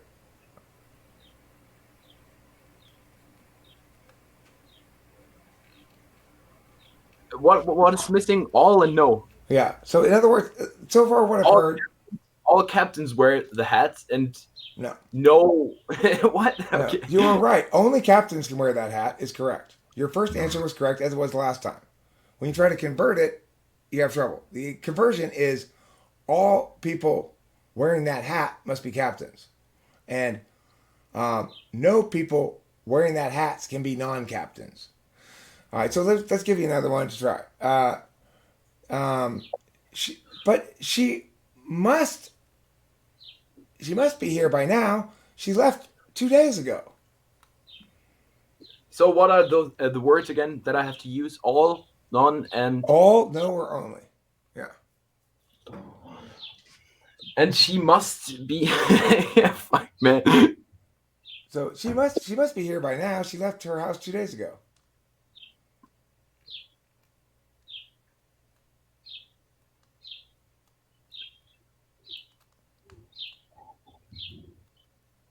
All people that left their house 2 days ago are here. Correct. No people that left their house 2 days ago are not here. Correct. look, these things, guys. For those of you who are TI in the first or second slot, you're gonna think, maybe even the third slot, you're gonna think that seems easy. You'd be surprised as somebody who's taught critical thinking and logic a number of times. I'm always shocked by how much trouble people have with missing generalizations. And what Raphael was able to do there, which was to intuit correctly the answer, each of the first answers he gave, and then learn by the third or fourth time the process by which to convert properly, is indicative of strong, good six slot TI. It's consistent with that. The fact that he got the numbers questions wrong probably has to do with the fact that you had this weird construction in the language that I used in that you sort of modeled your question after, in which you say he has fewer than Mia has more than Mia has. So that makes it complicated linguistically in terms of the grammar. But anyway, I like those. I think his answers to the missing gen questions are a strong indicator of six slot TI, or at least it's not at all inconsistent with six slot. The turtle, Raphael, uses a certain kind of weapon. Tell us, please, what weapon the turtle uses. The turtle Raphael uses. Those knives, those Chinese knives with the fork thing, that have like things out here and here, and the pointy end, Okay. I think. Question mark. Did you ask that question to see if he was going to link it to himself or an external thing? Or did you know when you said the turtle that he was going to picture Ninja Turtles? Because I gotta say, when I read that question, it did not occur to me that he was talking about the Ninja Turtles until you gave your answer. I just thought he was saying, pretend you're a turtle named Raphael. Now, Raphael the turtle uses a certain kind of weapon. What kind of weapon is that? I thought it was sort of like a storytelling kind of question, right? So I thought he would refer to the movie Ninja Turtle. I think you were right, but if it were the other way, what would your answer be? I'm a turtle. I don't have to use weapons, I guess, because I have my shell a lot. But there are those, there are those. If I would be a turtle, I would be one of those with the real, the snap turtles, that can bite off your toes. So I would use my mouth as my weapon. What's more important to you, practical growth or spiritual growth? Define spiritual growth. Well, that's like sometimes when you're looking at a really attractive girl and your penis starts to change shape and size and grow larger and more firm. It's called spiritual growth. Okay. Yeah. I'm spiritually growing down in my pants. So if that's the definition of spiritual growth, I would stick with that, but I don't think it means what. Okay. Emra Oztech, what do you mean by spirituality or spiritual growth or whatever? You explain what you mean by it, because I don't know. I'm reading his question, not asking you mine. Yeah, it could be 8 slot too, Aaron. That's possible. It could be 8. ISFP is not out of the question, but he's not an ISFP. I've typed plenty of ISFPs to tell you this guy is not an ISFP. He's definitely not an INFP. So, he's an INTJ. In my opinion, Raphael, I officially type you as an INTJ. Others may want to try to be something else based on other things, but based on my function analysis primarily, I'm relatively convinced at this point you're an INTJ. They go ahead and ask some questions. I'm going to step away from the computer here for a second, but I'm going to leave this rolling. Rafael, if you can read the questions yourself for a couple of minutes, I'm going to run in and go to the restroom and I'll be back, okay?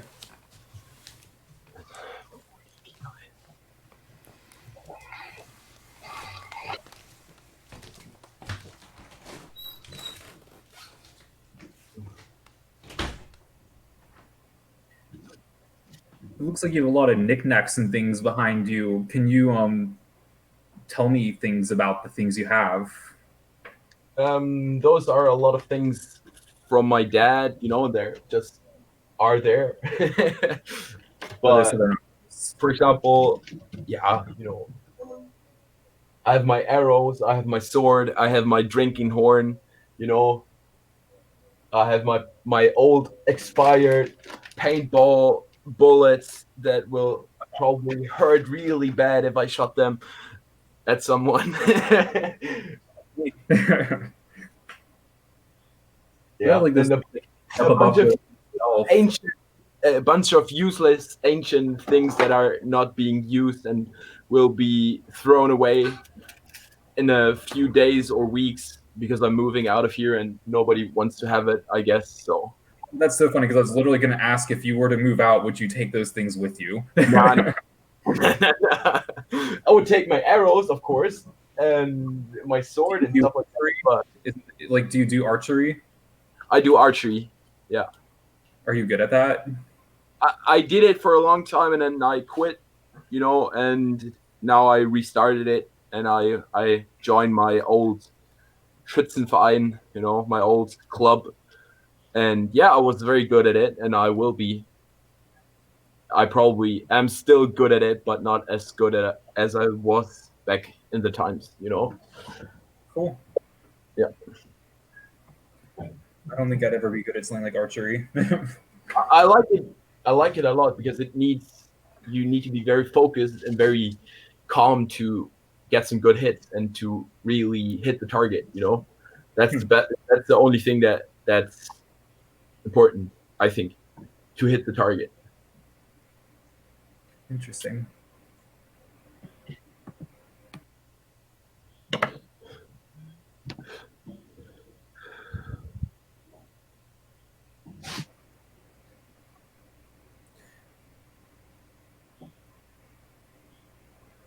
Go ahead. I don't really have anything. I was just gonna ask. Tinny Tiny Man 66 asks, if you hear a noise, do you feel like you have to immediately look at it?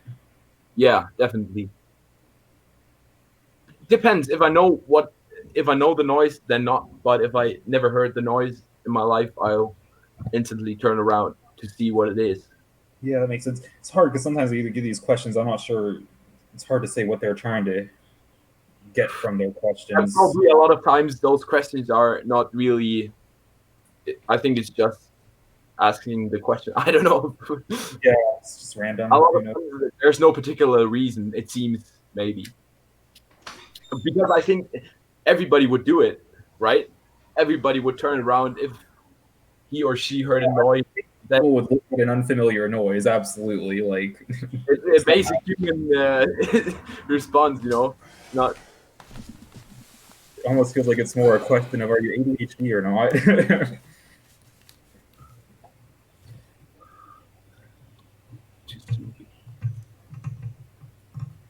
I see how the running fox. I see how the little details connect to the big picture. So I look at a thing and I see the big picture of it, and then I realize how many little tiny things fit into the big picture, or how many symptoms arise from the big underlying thing. So I think a lot of things can be put together in one box, so to speak. Okay, Rafael, I've got an interesting question I just thought of that I want to ask before I forget it. Imagine a magical witch has cast a curse on you, and the curse is that you're going to have to, whatever piece of advice you get, you're going to be compelled to obey that advice for the rest of your life. But she lets you choose. She says you can pick any person in the world as the advice giver. Either a famous person you trust to give good advice or somebody you know personally, either way. Who do you pick to give the piece of advice? You don't get to know what they're going to say in advance, so you have to predict successfully you're going to get a piece of advice that you're going to be able and willing and happy enough to follow for the rest of your life. I wouldn't want to do that. But you've been cursed by the witch. If you don't, You know you what? die. You get cancer immediately. Huh? How about that? Jesus. Jesus is dead. Yeah. It has to be somebody alive. It has to be somebody alive. The witch can't bring back the dead. Jesus. No, the witch can't bring back the dead. She's a witch. She can do that. No, she can't. She doesn't have that power. She's a witch. God damn it, Raphael! You cannot ask Jesus for advice. It has to be somebody alive. Okay. If you ask for Jesus, you're just gonna get Jesus. I'm very, very compelled by this idea, Eric. I'm really compelled by it. I don't want to do it. Okay. Well, you know what she's gonna do? She's gonna give you nose cancer. A very aggressive form of nose cancer. That sounds really bad. Okay, so I guess you don't want to answer that question. Let me think about it. If you force me to do it, then yeah, okay. I'm Let just me think. asking, what living person would you trust to give advice? Would it be someone from your personal life or not? That's a really deep question, man.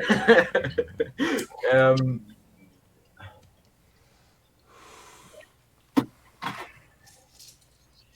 the thing is, if it's a person from my personal life, then it would be, maybe it would be better to do that. I don't know. I'd probably pick my dad, even if it seems very unreasonable because he gives terrible advice and he's.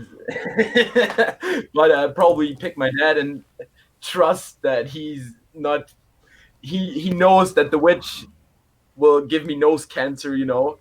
And yeah, No, he doesn't I would. know. He doesn't. The person who gives the advice is not informed ahead of time that this advice will be compulsory for you for the rest of your life. Oh man, So I'd pick. you're looking for somebody who gives good advice. Now, my question is basically, do you trust your own experiences to determine who gives good advice, or do you trust your instincts about people more to who gives good advice? Like like, well, I have a good feel for what kind of person, let's say, Yeah, I have a good feeling for that. And if I would go with my experience, then I would never pick my dad.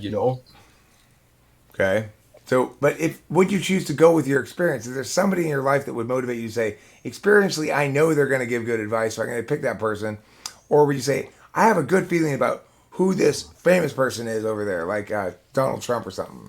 I have a good feeling about that, but I think I have a better feeling about people in my personal life because I have experienced more sides of them, and I have a deeper relationship if I want or not because I know those people, if they want or not, or if you know, and people in the people displaying publicly are always harder to see through, even though it's not impossible, I'd say.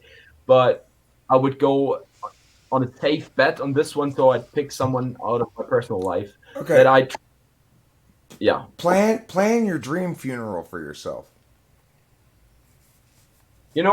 Just the people who care about me putting me into the grave, not whining around, just setting up a funeral, just buying uh, a clean gravestone, just and then I'll get burned, with a laser, with a plasma, with a real big bang, whoosh, my body is like burned in a second, and then my ashes it's put into a little into a nice little box, and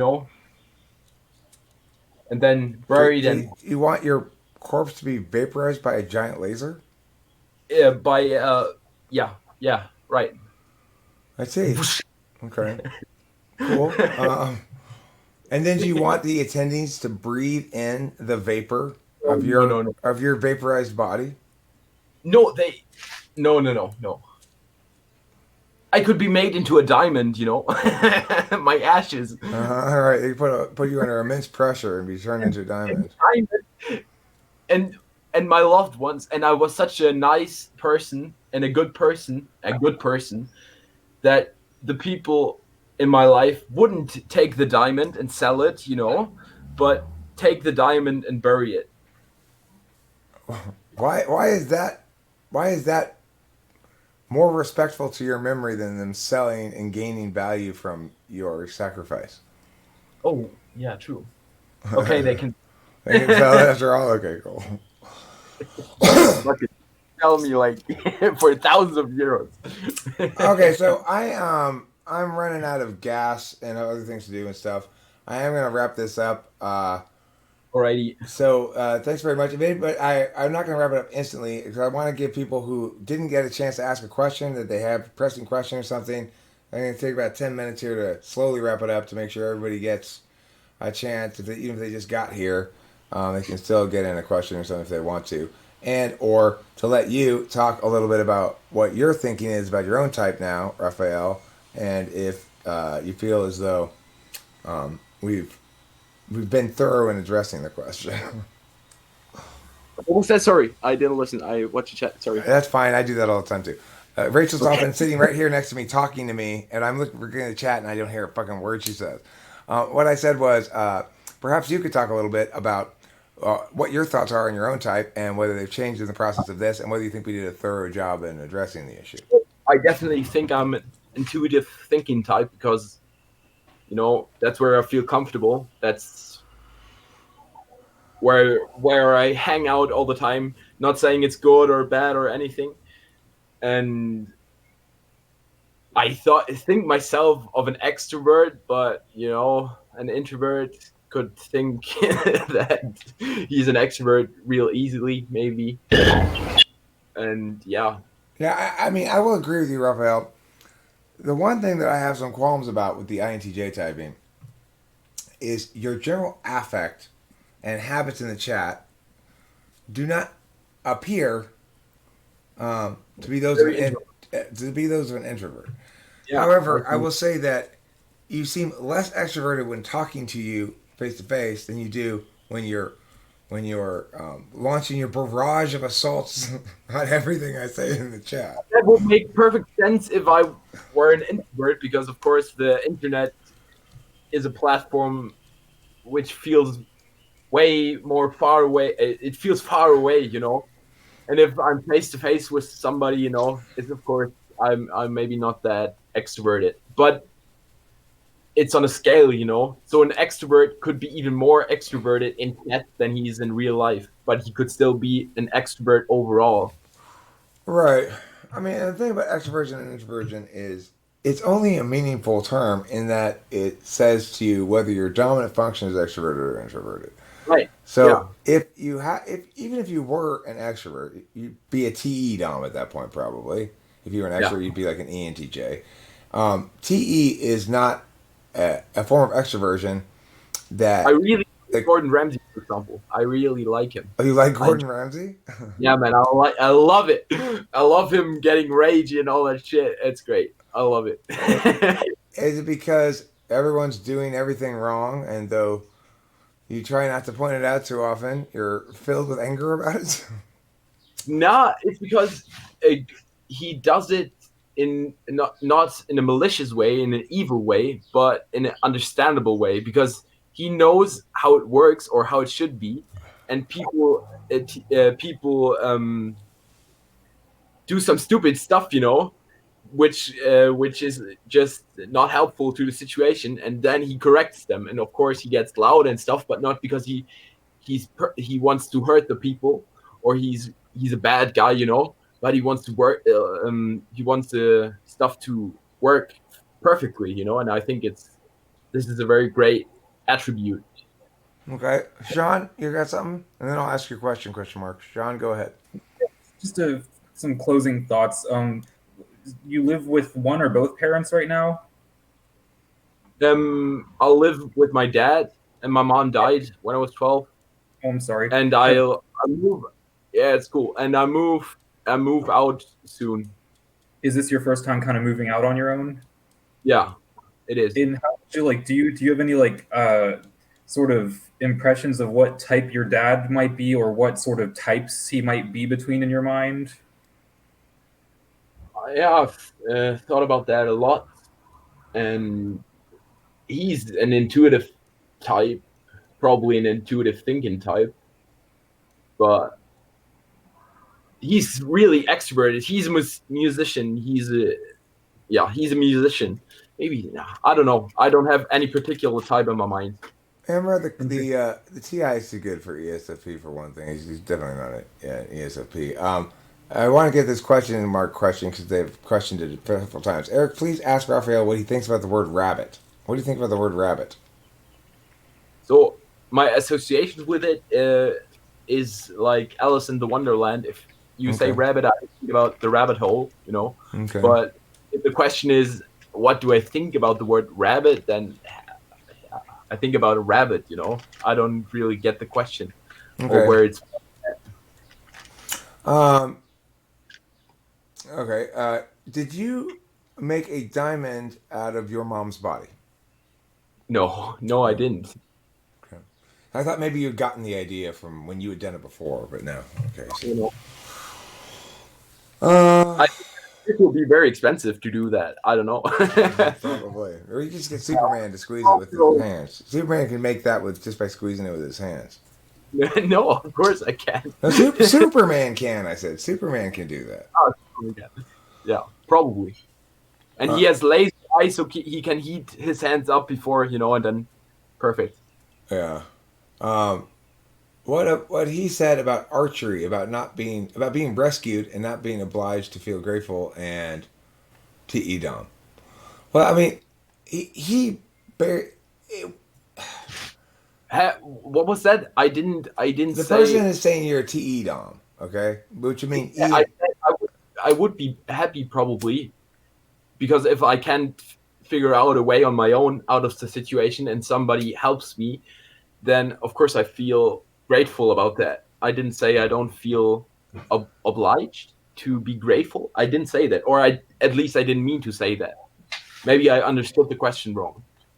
if you were raving all night long, dance hall style at the discotheque, will you be the dancing fool, or will nobody notice?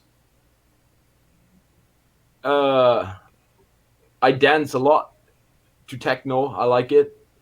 I like to dance in general. So I probably be the dancing fool, yeah.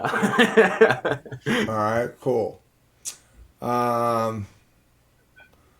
So I'm going to play an outro song now that you guys won't be able to hear, except for if you're. No, I mean, well, Rafael and Sean won't be able to hear it. Eric, what's the conclusion on the chat? I still think you're an INTJ. The chat is mixed. They're mixed. Some people are. It's all kind of all over the place. I'm quite comfortable with INTJ, despite the fact that you do seem a little more, I guess you'd say, socially active than is typically the case for INTJs. But Winston's mom's the same kind of very socially active in writing words, typing words into the chat, not so much when it comes to talking face to face. Sean? I was going to say, I mean, I think NTJ makes sense. I would personally kind of like still think more about the E versus I, but I mean, my 2 cents is only worth just about that much there, 2 cents. So, but I think the NTJ may be possible at least. I mean, normally with that kind of thing, I would. There are a lot of times where the E and the I is not super definitive. The reason I don't use an ENTJ is because ENTJs have this weird quirk that more than any other type, they display consistently textbook, mind-blowingly bad SI. Like they can't remember shit. And that's something where you and I diverge a lot. I don't put as much weight on the SI polar test as you, so that's why maybe I'm not as quick to accept or dismiss ENTJ. But that's just okay. Again, my memory is quite good. If I have to say it, or if there's a good reason for me to remember stuff, then I will definitely remember a long time. So I don't think I'm SI polar. KK Krishna Sarmapagu says, please tell Rafael I think he's INTJ. Lawnmower says, please retract your message, KK Krishna Sarmapagu. Benjamin seems introverted. He said he was ENTJ. Who's Benjamin? I type somebody as ENTJ. Again, extroversion, introversion, seeming is not a very good reason to type anybody anything, because it's not even a function. It's describing the what's it called? The attitude of the function. And I do want to talk a little bit about this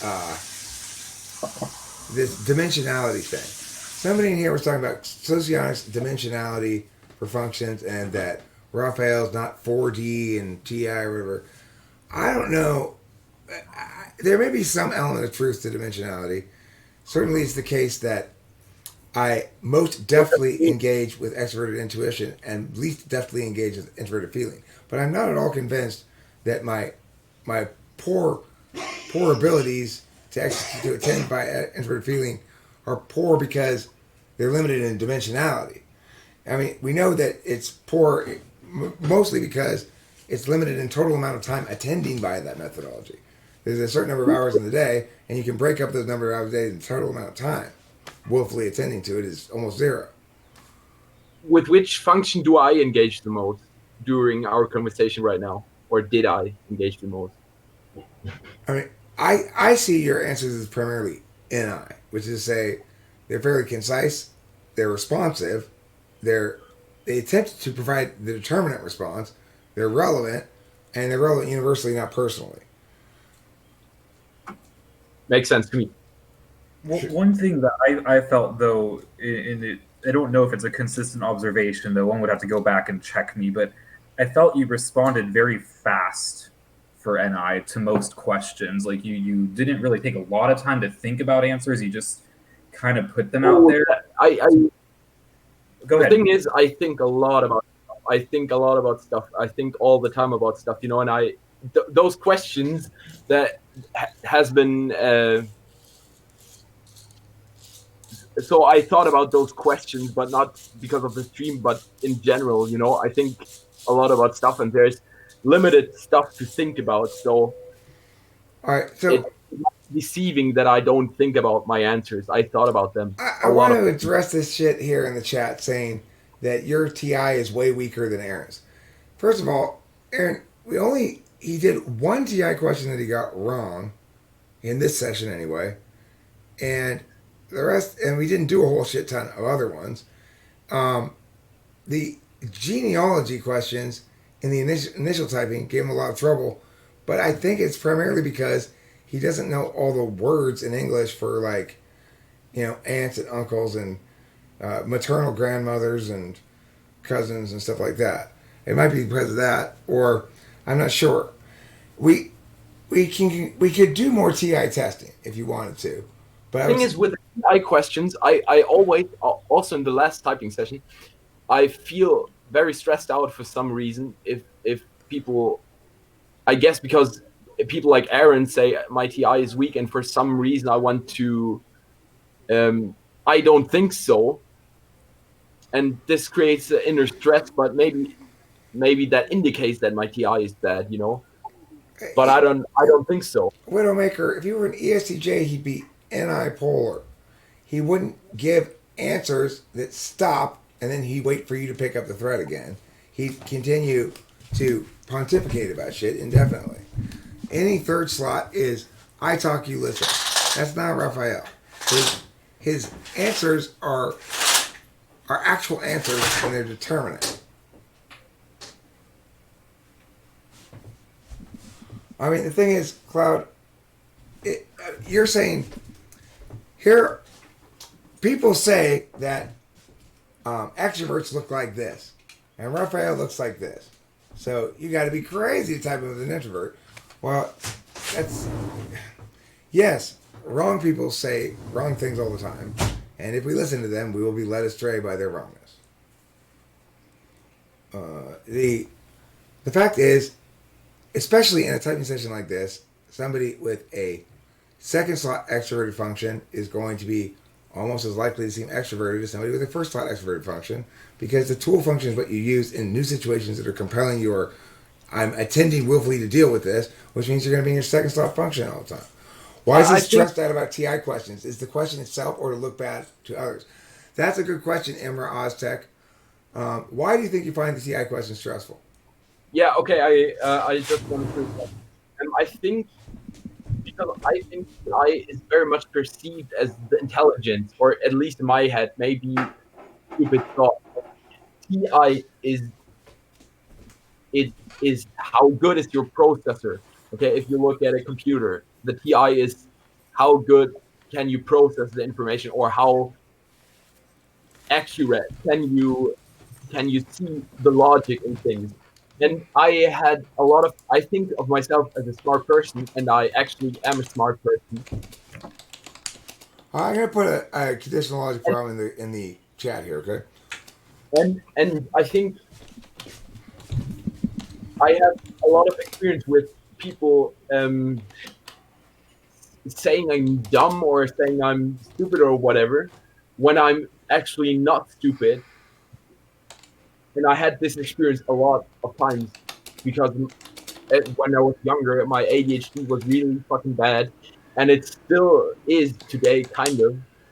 And I always felt like not.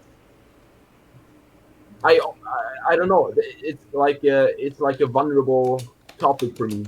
It triggers some bad emotions, and then I get performance anxiety or whatever, and I start to I don't know my mind starts to block out.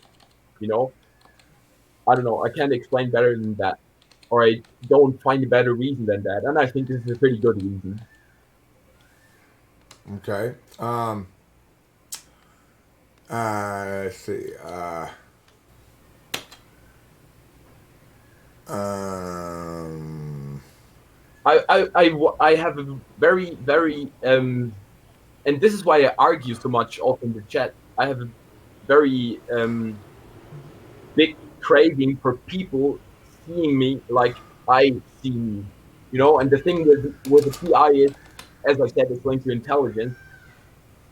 I think of myself as intelligent, and I have a lot of reason to believe so, because I figure out stuff, correctly and ahead of a lot of people when I think about it. But I'm not very good at. I don't know, man. Doesn't make any sense.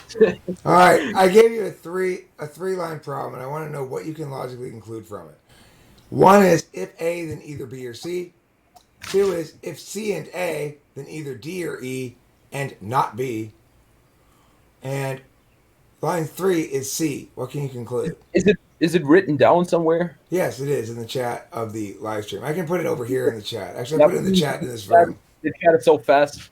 All right, I'll put it in the chat in this room, okay? I'll copy and paste it. So, 1 is right here. Chat. Where's chat? Right there.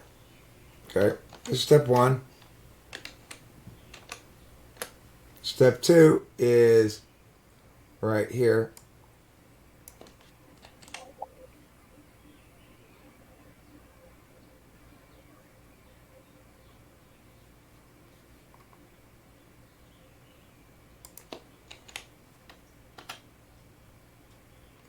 Step 3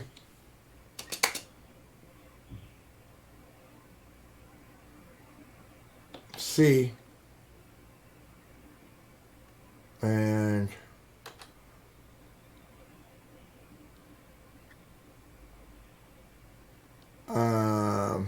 B and C, or why did you type just C? because that's line 3 of the problem. Line 4 of the problem is A.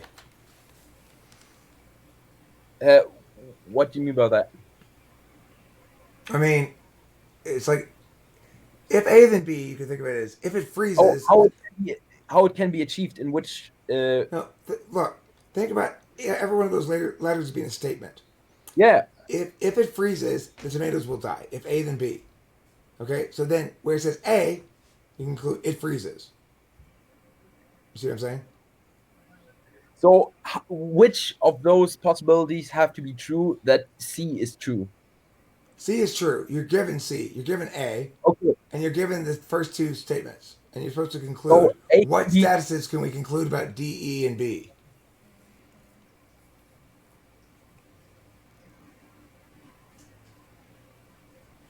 So we can conclude if C is true, then A have to be true. No. Oh, yeah. Let me show you. Let me give you a simpler one to show as an example. Okay, like this. Yeah, okay. If I were to say, if P then Q, and if Q then R, and P, what can we conclude?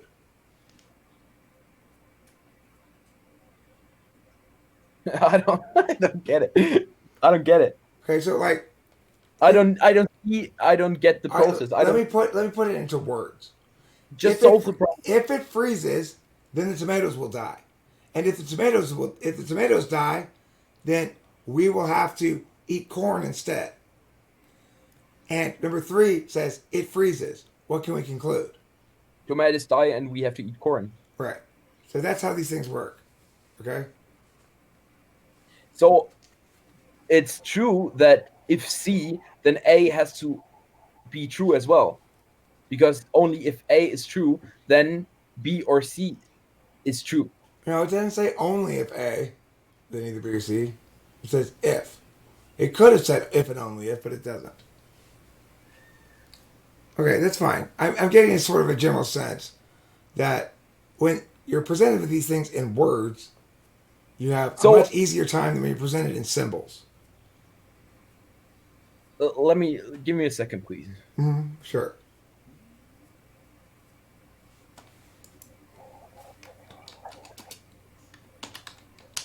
If If C is true, then A has to be true for D or E, but not B. Right, B, you don't know the status of it. Correct. That's good thinking. Okay. If George throws out either Mary or Joe, then Barbara will leave in a huff.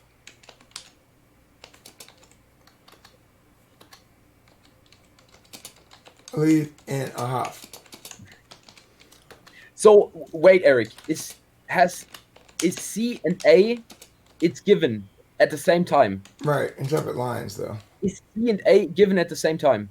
No, they're given in separate lines. They're given sequentially, but it doesn't matter because the order in which they're given doesn't matter, and they exist in a timeless sort of permanent, non-linear logic time. You could give me just C. C is the only. No, I couldn't give you just C. I initially gave you just C, and then I realized I had it wrong. It wasn't valid.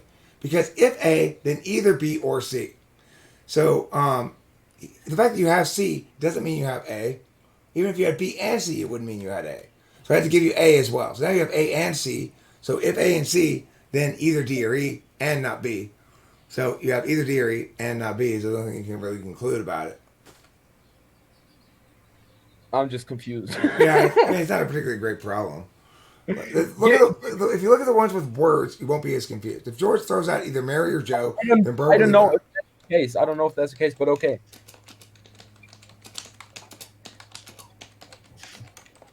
So you're giving me a new one right now? I see.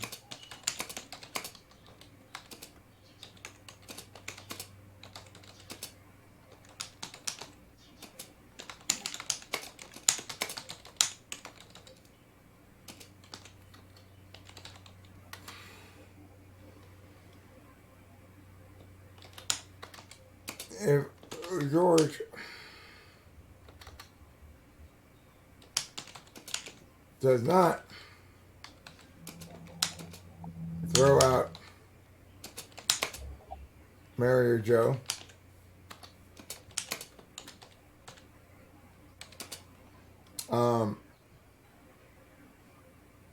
then Barbara will stay.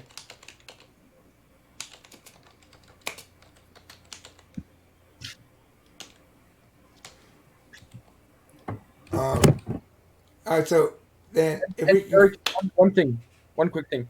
After this, can you please solve for me the first thing that you asked with the A, B, C? Yeah, the solution is D or E and not B. That's the solution. D or so E you and wrote B. down the solution, or what? I mean, you don't know until you work it out whether it's valid or not. If C and A is given, and C and A is either D, E, and not B, then of course it's true. I don't get the point. Right, I agree with you. It was a bad question because I realized after I had done it that the way I'd set it up required me. It was invalid, so I had to fix it, and the way I fixed it to make it valid also made it dumb. So that's what happened. This one will be a better one, okay? Okay. Let's see. To throw out either Mary or Joe,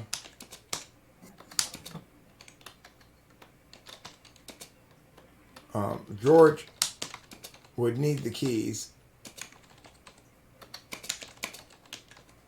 because all the doors are locked.